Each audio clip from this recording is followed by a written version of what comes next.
Continuamos hoy, amigo oyente, nuestro viaje por el libro de Levítico.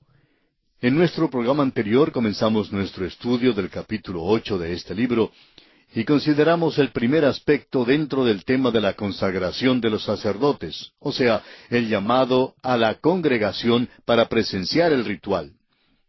Continuando nuestro estudio en el capítulo 8 de Levítico, nos corresponde hoy el segundo aspecto, o sea, el lavamiento de Aarón y sus hijos. Y comenzaremos con el versículo 6 de este capítulo 8 que dice así: Entonces Moisés hizo acercarse a Aarón y a sus hijos, y los lavó con agua. Moisés trajo a Aarón y a sus hijos al lavacro para ser lavados. Podríamos decir que les dio un baño. Esto significa que debían ser santos, puros y limpios si es que iban a servir al Señor. Ya habían ido al altar para recibir el perdón, pero les faltaba ser lavados. Hoy en día hay tantas personas que dicen que están preparadas para el servicio solo porque son salvos. Ahora, es verdad que si verdaderamente han creído en Cristo, son salvos, y damos gracias al Señor por eso. Pero para poder participar en el servicio cristiano, uno necesita estar lavado. Para poder ser usado, uno tiene que estar limpio. Escuche usted las palabras de estos versículos de la Escritura. El apóstol Pablo, escribiendo a Tito en el capítulo 3 de su carta, versículo 5, menciona: «Nos salvó no por obras de justicia que nosotros hubiéramos hecho, sino por su misericordia, por el lavamiento de la regeneración y por la renovación en el Espíritu Santo». Luego el escritor a los Hebreos en el capítulo 10, versículo 22 dice: «Acerquémonos con corazón sincero, en plena certidumbre de fe, purificados los corazones de mala conciencia, y lavados los cuerpos con agua pura». Nuevamente el apóstol Pablo, en su carta a los Efesios, capítulo 5, versículo 26, nos dice: «Para santificarla, habiéndola purificado en el lavamiento del agua por la palabra». También el Señor Jesús, en el Evangelio según San Juan, capítulo 13, versículo 10, dice: «El que está lavado no necesita sino lavarse los pies, pues está todo limpio. Y vosotros limpios estáis, aunque no todos». Y el apóstol Juan en su primera carta, capítulo 1, versículo 9, dice: «Si confesamos nuestros pecados, Él es fiel y justo para perdonar nuestros pecados y limpiarnos de toda maldad». El Espíritu Santo nos renueva mientras seguimos el camino, pero tenemos que ser lavados por el Señor. Ahora, ¿con qué nos lava?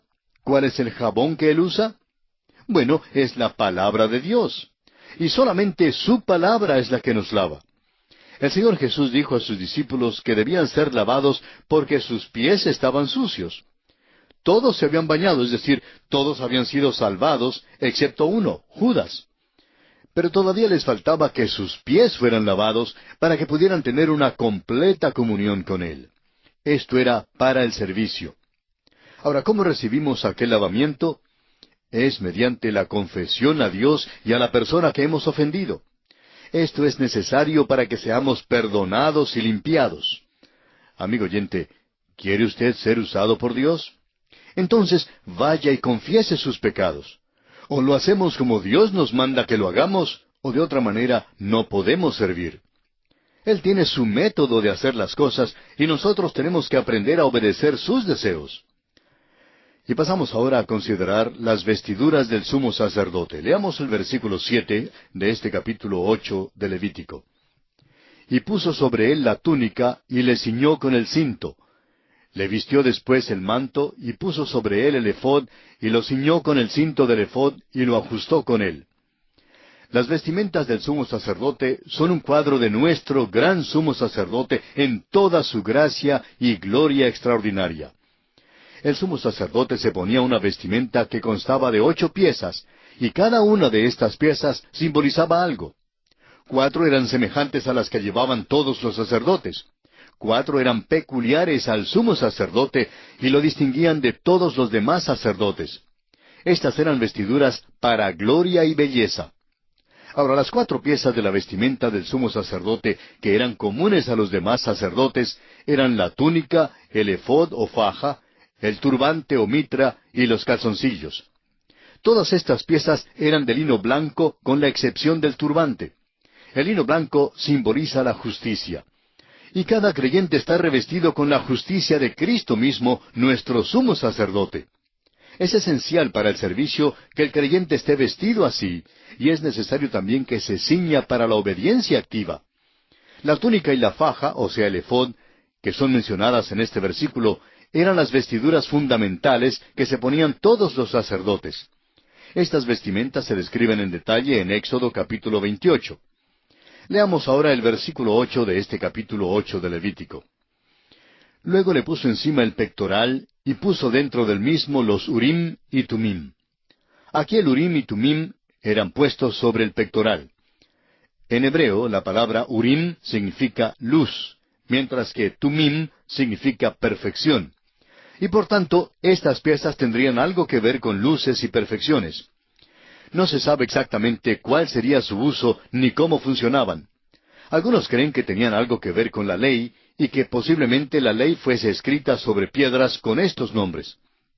En el Salmo 19, versículo 7, hay una referencia a esto. Dice, la ley de Jehová es perfecta, utilizando aquí la palabra tumim, perfección, que convierte el alma. El testimonio de Jehová es fiel, que hace sabio al sencillo. Luego, continuando con el versículo 8 de este mismo Salmo 19, dice, los mandamientos de Jehová son rectos, que alegran el corazón. El precepto de Jehová es puro, que alumbra, utilizando aquí la palabra urim, luz, que alumbra los ojos. Creemos que el Urim y el Tumim tenían algo que ver con el saber lo que fuese la voluntad de Dios sobre cosas específicas. Hay una aplicación espiritual para nosotros. Necesitamos la palabra de Dios hoy en día, y necesitamos la mano guiadora de Dios para determinar cuál sea su voluntad en nuestras vidas. Leamos ahora el versículo 9 de este capítulo 8 de Levítico. Después puso la mitra sobre su cabeza, y sobre la mitra, enfrente, puso la lámina de oro, la diadema santa, como Jehová había mandado a Moisés. La mitra o turbante del sumo sacerdote la llevaba encima, y al frente la diadema de oro que se describe en Éxodo capítulo 28. Recuerde usted que esta diadema tenía grabadas las palabras Santidad a Jehová. Estas vestiduras distinguían al sumo sacerdote de todos los demás sacerdotes, y en forma profética manifestaban las glorias y las bellezas de Jesucristo, nuestro gran sumo sacerdote. Él murió acá para salvarnos, pero vive a la diestra de Dios para mantenernos salvos. El apóstol Pablo, en su carta a los Romanos capítulo 5 versículo 10, dice, porque si siendo enemigos fuimos reconciliados con Dios por la muerte de su Hijo, mucho más, estando reconciliados, seremos salvos por su vida. O como dijo el Señor Jesucristo en Juan capítulo 14 versículo 19, porque yo vivo, vosotros también viviréis. Ahora los hijos de Aarón estaban a su lado vestidos de lino simple. Esto es un cuadro de nuestro gran sumo sacerdote con todos sus hijos que de todo el mundo se están juntando con él y que están vestidos de su justicia. El escritor a los Hebreos en el capítulo 2 de su carta, versículo 10, dice, porque convenía a aquel por cuya causa son todas las cosas y por quien todas las cosas subsisten, que habiendo de llevar muchos hijos a la gloria, perfeccionase por aflicciones al autor de la salvación de ellos. El hecho es que llegamos a Cristo como pecadores perdidos, y Él nos cubre con su justicia.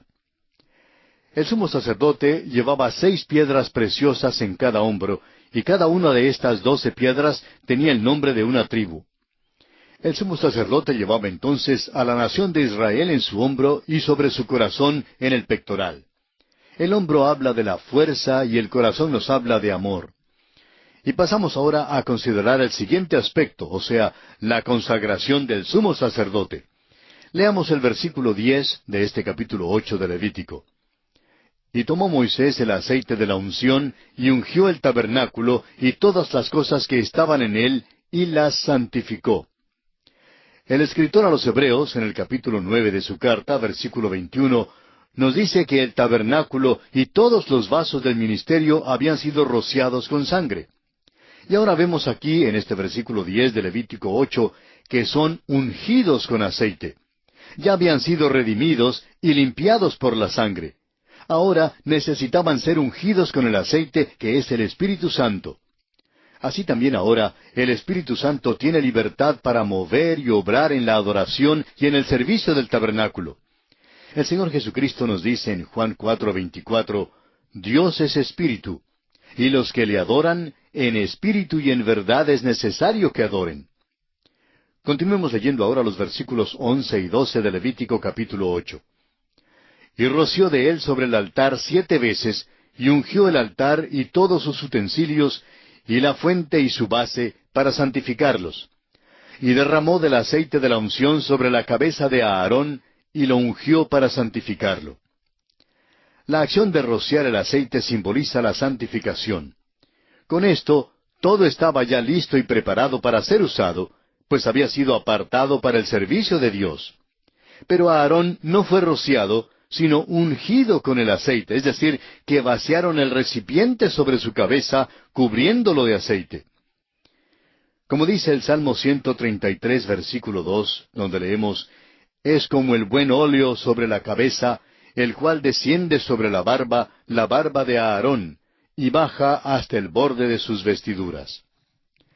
El Espíritu Santo fue derramado de esta misma manera sobre Cristo en su bautismo. La Biblia declara enfáticamente en Juan 3:34 que Dios no da el Espíritu por medida. Debemos notar que el aceite fue derramado sobre Aarón antes que la sangre fuera aplicada a los sacerdotes. Nuestro gran sumo sacerdote no necesitaba ninguna ofrenda por sus propios pecados. En cambio, nosotros sí la necesitamos. El escritor a los Hebreos en el capítulo 1 de su carta, versículo 9, dice, «Has amado la justicia y aborrecido la maldad, por lo cual te ungió Dios, el Dios tuyo, con óleo de alegría más que a tus compañeros». Y pasamos ahora al siguiente aspecto en consideración en este capítulo 8 de Levítico, esto es, las vestiduras de los sacerdotes. Leamos el versículo 13. Después Moisés hizo acercarse los hijos de Aarón, y les vistió las túnicas, les ciñó con cintos, y les ajustó las tiaras, como Jehová lo había mandado a Moisés. Aquí se repite una vez más el hecho de que todo esto se hizo de acuerdo con el mandamiento del Señor. También este pasaje nos recuerda que debemos estar siempre vestidos de la justicia de Cristo. Y pasamos entonces a considerar el siguiente aspecto en este capítulo 8 de Levítico, esto es, el lavamiento de los sacerdotes y de Aarón por la sangre de las ofrendas. Leamos el versículo 14. Luego hizo traer el becerro de la expiación, y Aarón y sus hijos pusieron sus manos sobre la cabeza del becerro de la expiación. El becerro era una ofrenda de expiación por los pecados del sumo sacerdote, pero los 4 hijos de Aarón también podrían reclamarlo como su ofrenda. Sus pecados eran transferidos a la víctima. Y ese era precisamente el significado de esta imposición de manos. Dios escribió indeleblemente en sus almas y grabó con fuego en sus corazones el hecho de que todavía eran pecadores, aunque estaban al servicio de Dios. Usted notará mientras avanzamos a través de la palabra de Dios que los hombres de Dios siempre han estado conscientes del hecho de que son pecadores. El Salmo 40, versículo 12 dice, «Porque me han rodeado males sin número, me han alcanzado mis maldades, y no puedo levantar la vista. Se han aumentado más que los cabellos de mi cabeza, y mi corazón me falla».